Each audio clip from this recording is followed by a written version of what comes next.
Қайырлы күн баршаңызға. Бүгін сіздерді өзім білім алып жүрген мектебімнің негізін қалаған атам, соғыс ардагері Құмашев Әтен туралы айтқым келеді. Естігеніңе емес, көргеніңе сен демекші, интернат дегенде маған шынымен де қорқынышты ойлар келетін. Осыдан 63 жыл бұрын сол қазақ мектеп-интернатының ашылуына ұйытқы болған алғашқы директор Әтен Құмашев атам туралы айтқым келіп отыр. Атам 1924 жылы туылған, Ұлы Отан соғысының ардагері. Сонымен бірге Бакуден нефтобазаны қорғаған. Украина, Чехословакия жерлерінде соғысқан. Аяқтан қатты зақым алған атам өте еңбекқор кісі болған. Соғыстан кейін Алматыдағы Абай атындағы мемлекеттік педагогикалық институттың қазақ тілі мен әдебиет факультетін бітірген. 1960 жылдары осы мектепті орыс мектебі болады деген ақпаратты естіп, Әтен атамыз Түркістан станциясынан Луговое станциясына дейін ат мініп, разъезде жүріп тұрып жатқан темір жолда жұмыс істейтін қазақ отбасының балаларын тізімін жасап, сол жылдар Қазақстан Компартиясы комитетінің бірінші хатшысы Дінмұхамед Ахметұлы Қонаевқа хат жолдаған. 3 айдан кейін жауап келеді. Сол екі арада мектеп жанындағы орысша балалар үйін Шу қаласындағы балалар үйіне көшірген. 1962 жылы тамыз айында 86 мұғалім мен тәрбиешілер, 648 оқушымен алғашқы номер 11 болып белгіленген қазақ мектеп-интернаты болып ашылды.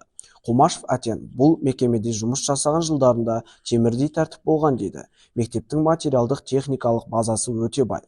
Барлық жатақханада жататын балалар киіммен қамтамасыз етіп отырған. Инкубатордың балапандарындай бірдей киінген балалардың ботинкасының бауынан шапкасына дейін түзу тұратын тәртіп болғанын сол кездегі интернатта жатып оқыған әпке ағаларымыздың аузынан талай естігенбіз.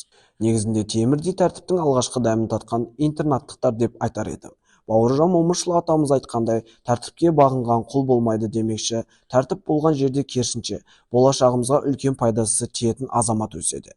Міне, біздің мектеп-интернатында оқыған түлектерде жоғары білім көптеген мықты мамандар ұшып шыққандығын мақтанышпен айта аламыз.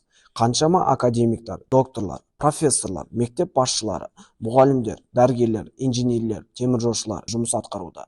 Мың жетістік бір ұстаз деген сөз Құмашев Әтен атама арналған сияқты. Тарихы терең, тағылымы мол, білім ошағы 60 жыл тақырыбында мектептің 60 жылдығына атап өттік. Мектептің мәртебесі облыс, республика, тіпті халықаралық деңгейге ғылыми жұмыс байқауы мен басқа да түрлі жарыстарда жүлделі орындарға ие болды.